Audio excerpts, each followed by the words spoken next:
moldes, inyectores. ¿Fabrican adhesivos, plásticos o piezas de automóvil? No.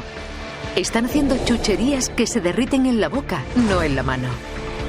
Siéntese, relájese y coja una barrita de chocolate, una patata frita, una galleta salada, una piruleta o un pastelito mientras hablamos de algunas de las golosinas más vendidas del mundo. A continuación, en Maravillas Modernas.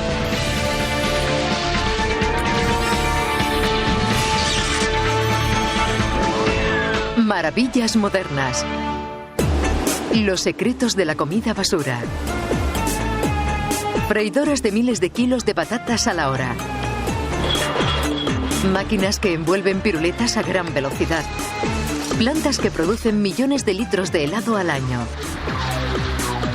La industria de la comida basura cree en la productividad y la velocidad. Y no muestra signos de debilitamiento. Las máquinas son muy rápidas, pero no sé si podrán serlo más. Quizá dentro de 4 o 5 años podamos diseñar máquinas aún más veloces. Se necesitan máquinas más rápidas para atender la demanda. Hace 50 años el tentempié no era el producto de coger y llevar que es hoy. Ahora están en todas partes y en todas las formas inimaginables. Están en el bolsillo, en la tartera, en la chaqueta o donde quiera que uno esté.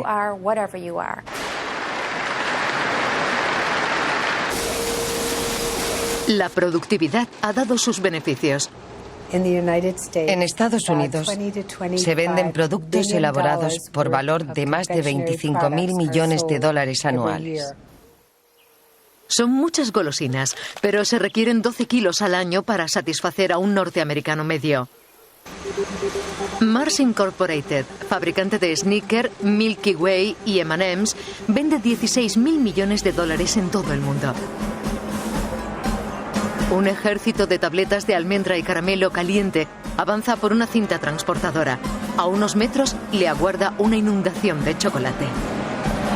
Estas barritas pasan bajo una cascada o cortina de chocolate, un lugar por donde nos gustaría pasar a todos alguna vez en la vida. Aunque estas factorías tienen un fantástico aspecto que evoca a Charlie y la fábrica de chocolate, lo que ocurre en su interior no es un juego de niños. En esta fábrica hacemos 30 millones de golosinas al día, un volumen enorme que equivaldría a 100.000 toneladas de productos al año. Es casi imposible saber dónde comenzó todo, pero el gusto de la humanidad por el dulce precede a la historia documentada. El primer hombre de las cavernas salió a cazar algo sabroso y descubrió que la miel era dulce. A lo mejor cogió un palo y la probó. Quizás sea el origen teórico de las piruletas, miel en un palo. Los antiguos egipcios, los árabes y los chinos hacían dulces con frutos secos y frutas bañadas en miel.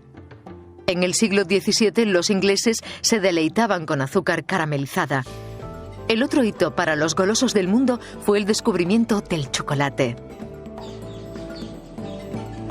En Centroamérica, los mayas cultivaban el cacao, la fuente del chocolate, hace varios miles de años. En 1519, el gobernador azteca Moctezuma sirvió a Cortés una copa de oro llena de una bebida que llamaban xocoatl, un especiado brebaje de semillas de cacao. Cortés regresó a España con la receta de la bebida y provisión de semillas. Endulzado con azúcar de caña, el chocolate bebido causó sensación entre la aristocracia europea. La gente empezó a beberlo. Durante ese tiempo se mezcló con todo tipo de cosas. Incluso hay información de que se llegó a mezclar con sangre, con licores y con todo tipo de bebidas. Pero pasarían otros 300 años antes de que los europeos fabricaran un chocolate cremoso sólido. En 1828, C.J. van Houten, un chocolatero holandés, inventó una prensa manual de cacao que lo hizo posible. En la Exposición Universal de Chicago de 1893, Milton Hershey adquirió maquinaria alemana y comenzó a hacer barritas en su fábrica de Lancaster, Pensilvania, en 1894. Había nacido la producción en serie de la chocolatina. Milton Hershey fue el creador de la barrita de chocolate en Estados Unidos. Chocolate con leche a 5 centavos la pieza. Desde aquellos primeros días, la demanda de cacao ha seguido en constante aumento. Hoy se cultiva y cosecha como hace cientos de años. Este fruto cuelga de la rama. Esta sería su posición. Se cosecha de una manera muy sencilla. Se corta de raíz con un machete y cae al suelo. Con el mismo machete se abre la mazorca y dentro están las semillas.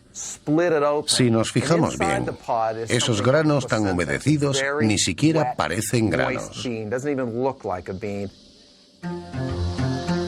Los granos se fermentan para potenciar su sabor y después son enviados a lugares como la división de Mars Incorporated, Master Foods USA.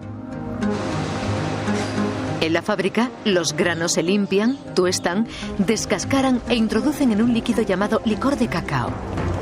La prensa separa este líquido en cacao en polvo y mantequilla de cacao.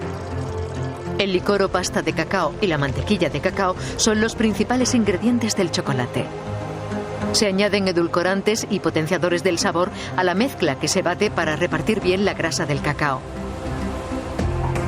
Este proceso sigue pareciéndose al de 1923, cuando Frank Mars presentó su Milky Way, la primera barrita de chocolate del país. Mars era un próspero vendedor de golosinas que había fundado su negocio con su mujer Ethel en la cocina de su casa en Tacoma, Washington. La popularidad del chocolate con leche malteada le dio la idea de crear una versión reducida del tamaño de un bocado. La barrita Milky Way causó sensación y así nació Mars Incorporated. Pero Frank Mars necesitaba una fábrica para satisfacer la demanda de su nuevo producto. Eligió Chicago por su potencial de distribución nacional. Tenía buen acceso por tren. Este hacía llegar la materia prima y después transportaba el producto acabado. La historia de esta fábrica data de 1929, cuando comenzamos la producción de la barrita Milky Way, seguida por los Snickers en 1930 y de los Tres Mosqueteros en el 32. En la planta, la producción seguía siendo un proceso manual mejorado. Si viéramos la fábrica de Chicago con el aspecto que tenía en los años 30, se parecería mucho más a una cocina normal, aunque a gran escala. Había equipos mecánicos, pero el proceso era manual. Requería que alguien mezclara y luego colocara la masa en la plancha a mano. Después había que cortar el producto con una cuchilla. El proceso continuo fue el gran cambio, el gran salto para producir las barritas en serie. El proceso continuo, una serie de máquinas secuenciadas que manipulan el producto desde la mezcla inicial al empaquetamiento, llegó a la fábrica en 1947. Hoy se sigue usando este proceso para hacer los productos estrella de Master Foods, M&M's, Milky Way y los Snickers, llamados así por el caballo favorito de la familia Mars. El primer proceso consiste en batir la clara de huevo con un poco de sirope de maíz cocido, sal, agua y azúcar, porque queremos que tenga un sabor intenso. Para los Snickers añadimos mantequilla de cacahuete a la mezcla y no tendríamos el auténtico Snickers sin caramelo. Esta máquina mezcla la pasta con nuestros cacahuetes recién tostados. Aunque el proceso parezca simple, no lo es. El tiempo y la temperatura son elementos críticos.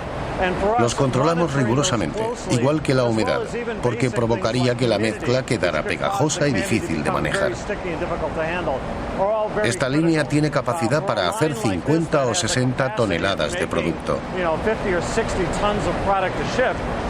Si alguna no controlara esos parámetros, nos encontraríamos con una masa pegajosa en las manos.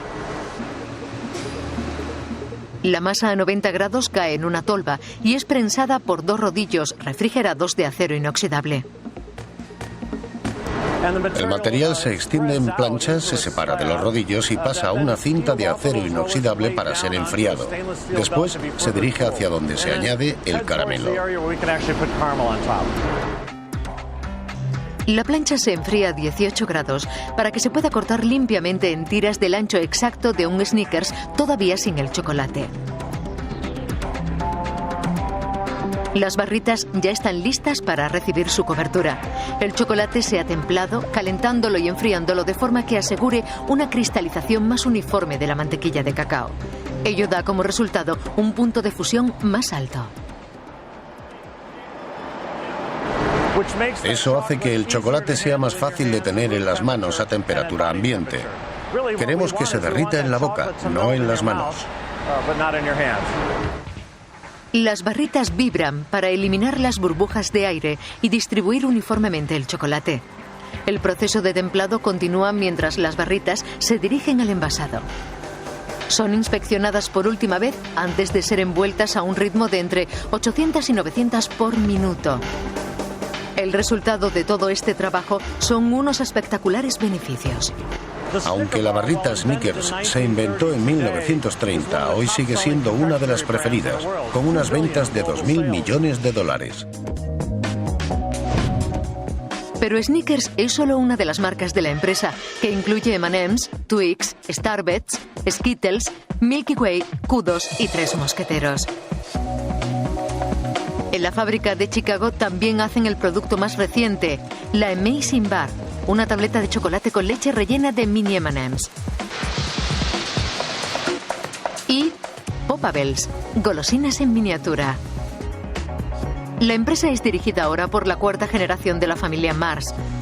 Con productos vendidos en más de 100 países, han recorrido un largo camino desde aquella vieja cocina de Frank y Ethel Mars.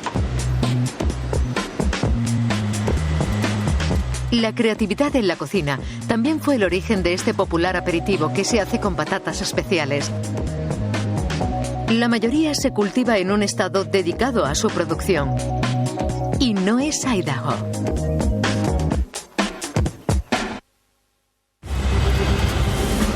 Los norteamericanos consumen aperitivos y golosinas por valor de 24.000 millones de dólares al año. Eso significa montones de patatas fritas, maíz, galletitas saladas y todo lo que lleve sal. 9 de las 10 marcas más vendidas las elabora la misma empresa, Frito-Lay, la mayor del sector. Aunque solo haya un gran fabricante nacional, tenemos decenas de fuertes empresas regionales, muchas familiares.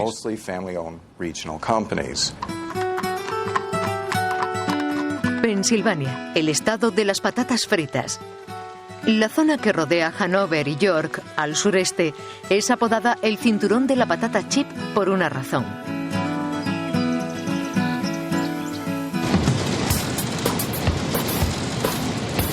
No todas las patatas viejas valen para la freidora. Tienen que ser cultivadas específicamente para ello. Han de ser redondas y tener un bajo contenido de humedad. Todo ello da como resultado una patata de sabor suave. Aunque fueron descubiertas y cultivadas por agricultores precolombinos en las montañas de los Andes, pasaron varios miles de años antes de que a alguien se le ocurriera la idea de freírlas así. En 1853, George Crumb trabajaba como chef en un lujoso centro turístico de Sarasota Springs, Nueva York.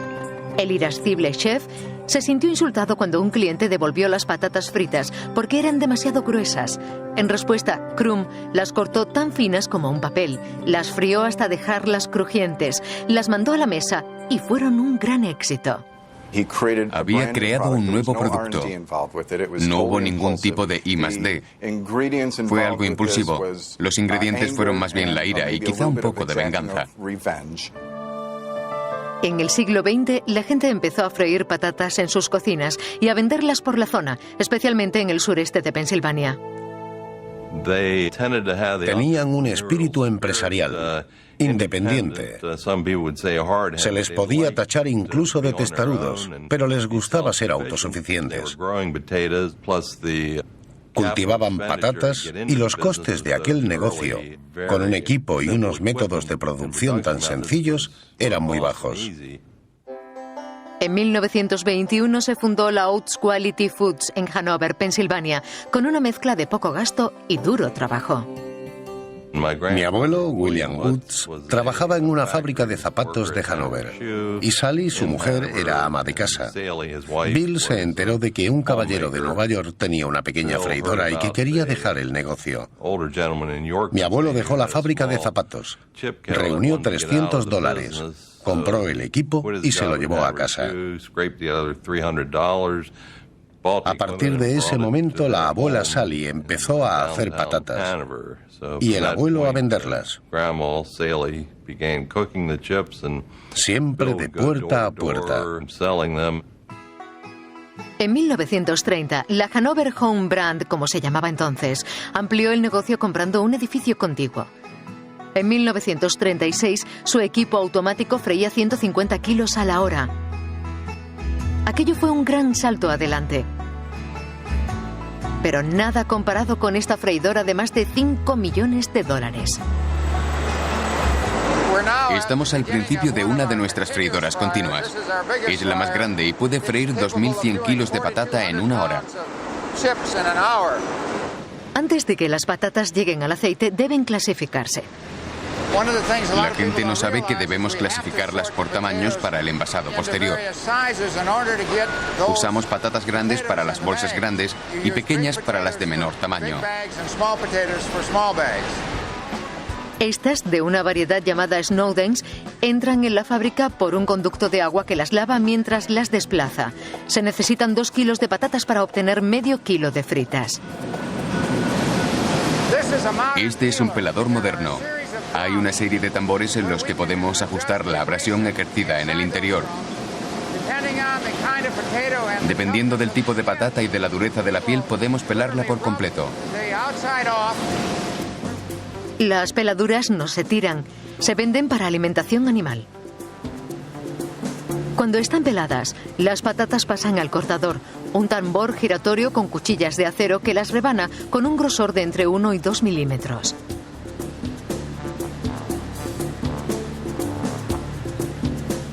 Después de extraerles la humedad, pasan a una cuba de 10.000 litros de aceite de semilla de algodón a 180 grados. En el interior de esta freidora hay unas cintas de sujeción que empujan las patatas hacia el aceite. En esas cintas hay unas palas que mueven las patatas para que se frían al pasar por el aceite caliente. Cuando salen de la freidora, se salan y pasan a la inspección. Después de salarlas, pasan por una máquina que separa las quemadas y las que tienen manchas. Esta máquina tiene cámaras. Cuando detectan algún tipo de imperfección o punto oscuro, lanza un chorro de aire a la patata. Así la separa del resto. Después, pasan por un nuevo control antes de caer en las cubetas de pesaje. El peso de cada cubeta queda registrado en un ordenador. Después, se abren en la combinación adecuada para que entre en la bolsa la cantidad exacta que se requiere. Las bolsas se inflan con nitrógeno antes de meter las patatas. Durarán 5 semanas más en un medio nitrogenado que oxigenado. Más de 8 semanas en la despensa. Oath produce 500.000 de kilos a la semana en más de 100 variedades. Partiendo de la más tradicional, tenemos un mayor abanico de variedades que nadie en el sector. Podemos freírlas en aceite de semilla de algodón, en aceite de cacahuete, hidrogenado, manteca de soja y manteca de cerdo. Puede que a mucha gente no le llame la atención, pero hay una gran demanda en el centro de Pensilvania para esto último. Cerca de la fábrica de Oath está Snyder's de Hanover, que comenzó en 1909 como empresa regional y se ha convertido en la mayor fabricante de galletitas saladas del país. Fundada por Harry Gerheim, la Hanover Pretzel Company solo fabricaba galletitas saladas blandas. El crecimiento fue lento pero constante y el despegue se produjo en los años 60 con la adquisición de la receta de las galletas duras. A principios de los 70, Michael Gerheim, nieto de Harry y presidente de la empresa, pensó en llamar a la galletita dura sourdough, masa fermentada. Cuando llamaron al producto Sourdough Hard Pretzel y Mike adoptó un formato específico de envasado, comenzaron a aumentar su distribución en Estados Unidos en los años 80 y se convirtieron en las más vendidas del país en los 90. Aunque las raíces de Snyder's se remontan a principios del siglo XX, el origen de la galleta salada es mucho más antiguo. Su origen se remonta al 610 después de Cristo, cuando a los monjes de un monasterio del sur de Francia se les ocurrió la idea de utilizar los restos de las cortezas del pan. Intentaron imitar la forma de los brazos de los niños en posición de oración. Eran llamadas petriola, de la palabra latina petrium, que significa recompensa, y se les daba a los niños cuando rezaban sus oraciones. No lleva mucho hacer una. Se coge la masa, se retuerce, se hornea y ya está. Pero lo difícil es hacer toneladas en una hora. Estamos en la sección de moldeado. Aquí es donde se le da la forma. Cogemos una porción de masa y la introducimos en la tolva de esa unidad. Dentro hay una espiral que expulsa una bola. Pasa entre una serie de rodillos. Cuando tiene la forma adecuada, dos dedos mecánicos atan el lazo. De los 50 kilos a la hora que se hacían en los años 30, con las primeras máquinas automáticas, hemos pasado a producir más de 1000 kilos por hora en estos hornos. Estas galletitas tardarán de 7 a 15 minutos en llegar al horno. Durante ese tiempo, la levadura convierte el azúcar de la masa en dióxido de carbono, provocando que suba. El horno tiene dos funciones. En la parte de arriba se cuece y en la de abajo se seca. Durante el proceso de cocción se desarrollan el sabor y el aroma. Cuando llega al final del horno, el producto pasa a la zona de secado. Las galletas, que empezaron con un 48% de humedad, tienen ahora un 19% en la parte superior del horno. En la zona inferior, la zona de secado, desciende hasta el 4 o 5%. Después son enfriadas, envasadas, colocadas en palés y enviadas a mercados de Europa, Oriente Medio, Asia, países del Pacífico y toda América. La comercialización del producto comienza aquí. Esta unidad se instaló en agosto de 2002. Supuso una inversión de casi $2,5 millones. Creemos que estará amortizada en un par de años. Este sistema puede manipular de 45 a 60 cajas por minuto. Eso se traduce en 25 o 28.000 cajas por envío. Snyder's ha ampliado su oferta con galletas orgánicas y más de 30 variedades de sabores y formas. Sabores del tipo barbacoa, queso cheddar, crema ranchera, jalapeños y alitas búfalo. Demasiadas especias para algo de 1400 años de antigüedad. Comparado con las galletitas, este sería el más joven.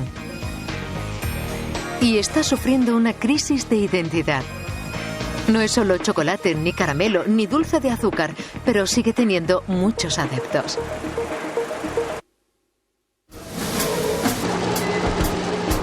Las golosinas siempre han tenido los mismos componentes básicos: edulcorantes, sabores y colores. Los edulcorantes los han hecho más dulces y brillantes, pero las recetas de golosinas perduran, igual que sus nombres. El 65% de las marcas norteamericanas tienen más de 50 años y pocas son tan populares como el Tootsie Roll.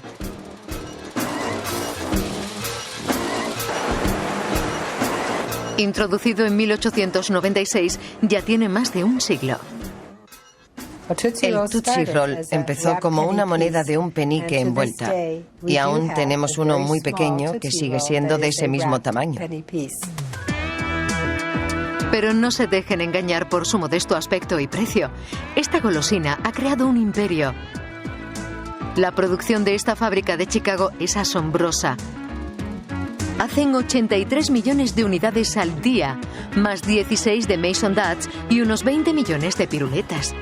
Tootsie Roll Industries genera unos beneficios de 400 millones de dólares al año. Pero como la mayoría de estas empresas, tuvo unos orígenes modestos. El inmigrante austriaco Leo Hirschfeld llevó su receta de una golosina de chocolate a Nueva York y comenzó a fabricarla en 1896. La llamó Dulce Tootsie, el apodo de su hija de 5 años. No era una barrita de chocolate, tampoco era de caramelo, ni un dulce de azúcar. Era un poco de todo. Había cientos de tiendas en las que se hacían golosinas duras y blandas, cociendo azúcar en la trastienda, y posteriormente las vendían en el mostrador. En 1905, el Tootsie Roll estaba asentado en un mercado de golosinas siempre repleto. Se hacían en lo alto de un edificio. El caramelo se cocía en olla al aire libre en días soleados. Los días de lluvia no se trabajaba. Pasó el tiempo y el propio personal de la empresa inventó la maquinaria que comenzaría a cortar el dulce.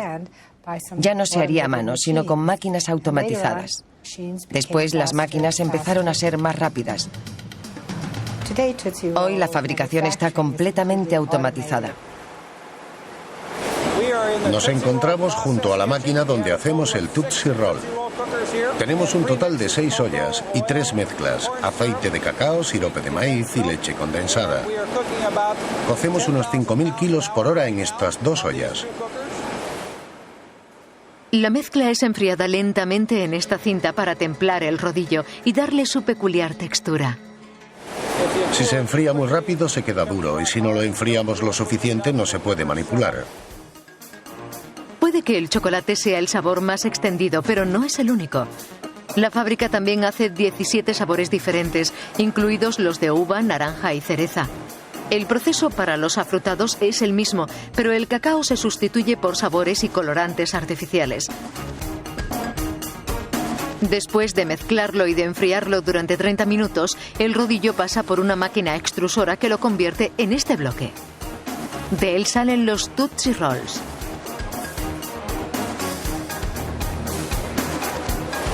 Esta máquina extrusora lo convierte en rollos de 6 kilos. Usamos esos Tootsie Rolls para todas las máquinas que formen los rollitos. El bloque es estirado y retorcido hasta conseguir la anchura del Tootsie Roll.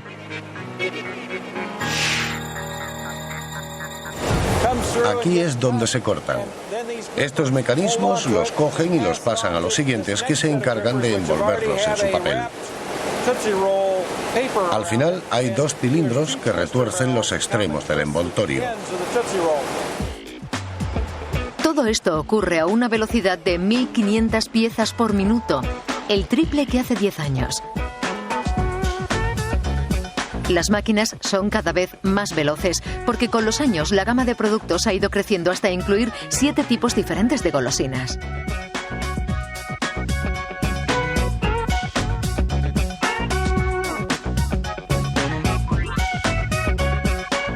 La combinación de piruletas y Tootsie Pops ha convertido a Tootsie en el mayor productor del mundo. Los Tootsie Pops se cuecen, se enfrían y se estiran como los Tootsie Rolls, pero el funcionamiento de las máquinas es un secreto. Ya con el palito, el Tootsie en el centro y la cobertura de caramelo, la golosina ha de enfriarse. Este es un Tootsie Roll Pop. Tiene una forma perfecta, pero está muy blando. Hay que enfriarlo porque si lo apretamos por los lados puede aplastarse. Es una batalla entre la lengua y los dientes. Quieres lamerlo y a la vez morderlo. Mr. Turtle, how many licks does it take to get to the Tootsie Roll center of a Tootsie Pop? I never made it without biting. Ask Mr. Owl. Let's find out. 1, 2, 3. Recibimos muchas cartas de nuestros clientes contándonos los lametones que hacían falta e incluso se hicieron sofisticados experimentos. Los estudiantes de ingeniería de la Universidad de Purdue decidieron construir una lengua mecánica. Al final resultaron ser 317. Muchos lengüetazos, pero nadie duda de que el Tootsie Roll seguirá resistiendo mucho más. Estos dulces tienen que aguantar una paliza. Serán invertidos, inyectados y sumergidos. El violento proceso de hacer un pastelito. Los norteamericanos gastan 4.000 millones de dólares al año en lo que la industria llama tentempié. Eso significa 13.000 millones de pastelitos, tartas de fruta, Twinkies, donuts, lo que sea. Han pasado de ser algo para tomar por la mañana a ser un capricho para cualquier hora del día.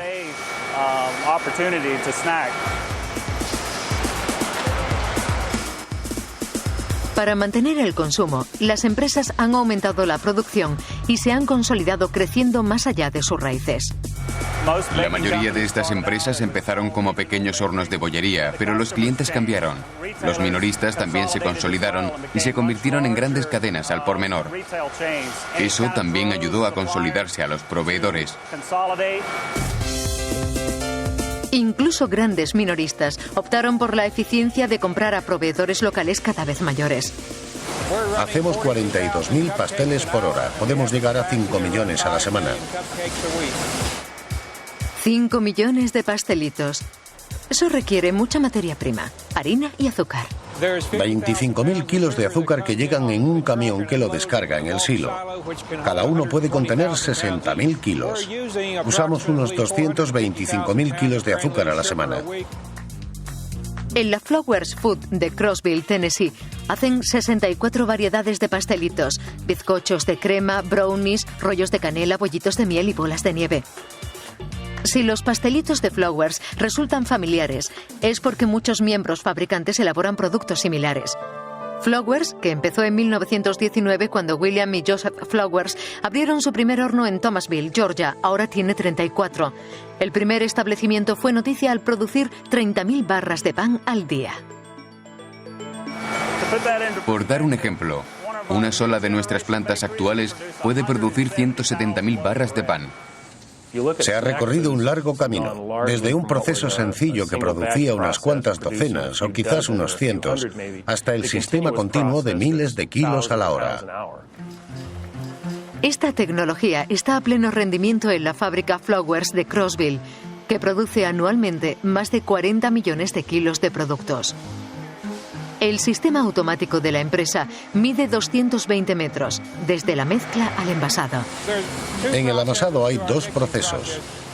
En el primero se mezclan todos los ingredientes. Después se le inyecta aire. Intentamos mantener la misma densidad para conservar un volumen constante en el producto final. La cantidad de aire inyectado depende de la densidad deseada. Más para una tarta de crema y menos para un pastelito. La mezcla del pastelito permanecerá en el tanque durante 27 minutos a 20 grados. Eso permitirá a la levadura fermentar la masa hasta la consistencia adecuada. Los materiales empleados en la pastelería son los que hacen de esta industria un arte, porque antes de pasar al horno son ingredientes activos, con vida.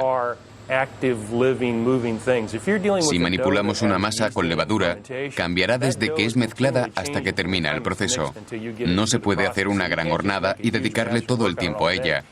Todo tiene que estar sincronizado. La máquina bombea 30 gramos de masa para cada pastel. 700 por minuto, más de 1.300 por hora. Después las bandejas pasan a un horno nada convencional. La diferencia entre este horno y uno normal es el tamaño. Este es mucho más compacto. Mide 12 metros de largo por 1 de ancho. Y tiene un túnel de 36 metros por 4 metros. Debe ser así porque las bandejas se mueven en vertical pasando durante 18 minutos a través de las 4 zonas de cocción, con temperaturas que van desde los 176 a los 280 grados sin fuego en el horno.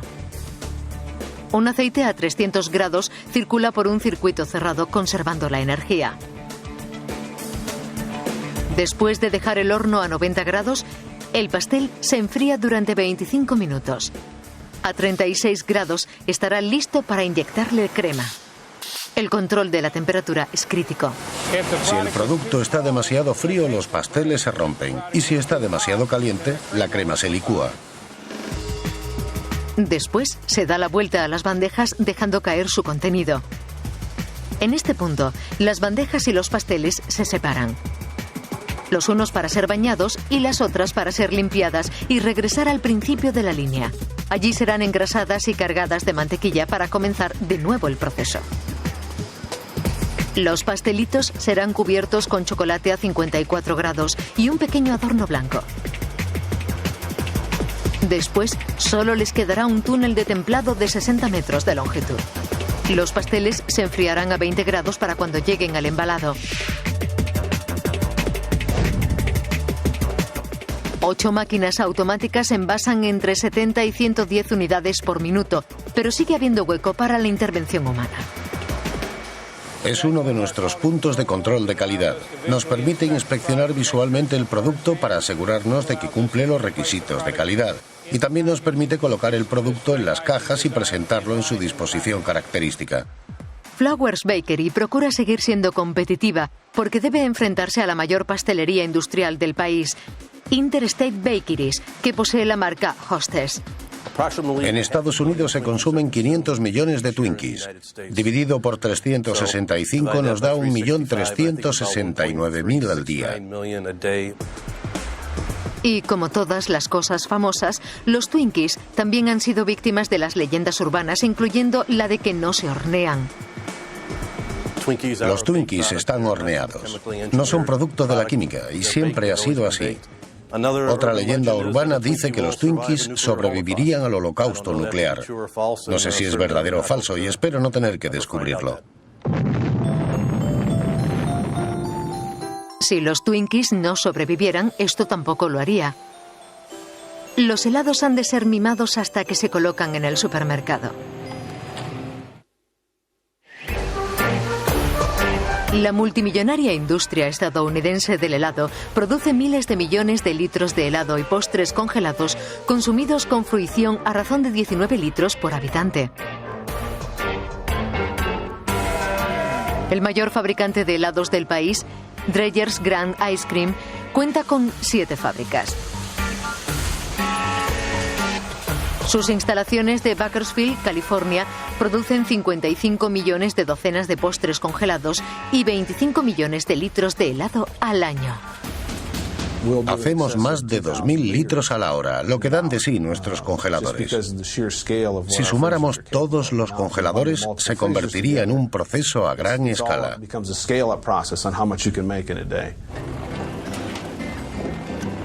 Los sabores de los helados han cambiado poco desde que William Dreyer y Joseph Eddy fundaron la empresa en 1928. El heladero y el confitero se asociaron en una época en la que solo había 3 sabores: vainilla, chocolate y fresa. En 1929, su primera creación fue producto de la conjunción de sus talentos. Dreyer mezcló nueces y marshmallow, una golosina de espuma dulce, con helado para hacer lo que llamaron Rocky Road, una referencia durante los duros años de la Depresión. Fue y sigue siendo un éxito. Y lanzó a una empresa que continúa ampliando su producción y distribución. Aquí es donde se mezclan los componentes. Tenemos 2 líneas, una de 9.000 litros a la hora y otra de 15.000 litros. En la mezcla se usa crema, leche condensada, azúcar líquido, sirope de maíz, estabilizadores y emulsionantes. Esta mezcla básica es homogeneizada y bombeada a la planta para vertida a la cubeta añadirle el sabor. Estos son tanques de sabor. Están unidos a un congelador de helados. Aquí llega la mezcla sin sabor y se lo añadimos. En este caso, se trata de una base de fresa. Después pasa al congelador para convertirse en helado. En este congelador continuo, la mezcla pasa de 4 grados a 2 grados bajo cero. Durante el proceso añadimos aire para que el helado sea suave y cremoso. Las palas dentro del congelador baten 1500 litros de helado por hora y lo pasan al siguiente paso del proceso. El helado, en este caso de vainilla, no irá a un envase de 2 litros. Se convertirá en un helado de palo. Tras verter la mezcla de naranja, congelarla desde fuera y vaciar el centro del molde, es el momento de la vainilla. Cuando el helado pasa al relleno se disponen estas filas de 16 moldes. Esta máquina hace más de 20.000 helados en una hora. A medida que avanza se va produciendo el endurecimiento. La sincronización del proceso es muy importante. Todo tiene que ocurrir a su debido tiempo. El helado tiene que estar lo bastante duro para sostener el palo, pero no tanto que no podamos meterlo. En la zona de extracción, la mesa se enfría hasta los 0 grados, suficientes para derretir la superficie y permitir que salga fácilmente. Esta es una estación de agua. Nos ayuda a estabilizar la superficie exterior, ya que el agua está más fría que la mezcla, y añade un toque crujiente al primer mordisco. El proceso del helado de cucurucho es más complejo y se pueden hacer 9600 en una hora.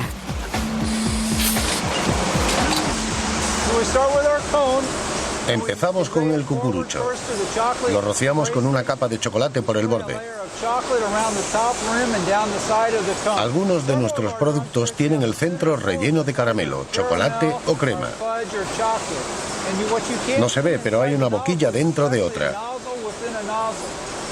Cuando cae el helado, se abre una válvula que inyecta uno de esos 3 sabores en el interior del cucurucho. Al tercer mordisco, se debería llegar al centro de chocolate, crema o caramelo. Después, el cucurucho es introducido 20 minutos en el congelador.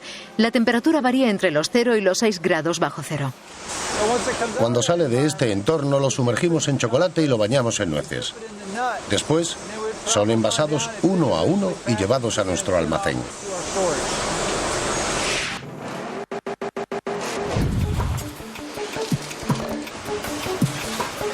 La fábrica de Bakersfield elabora más de 90 sabores y formas diferentes.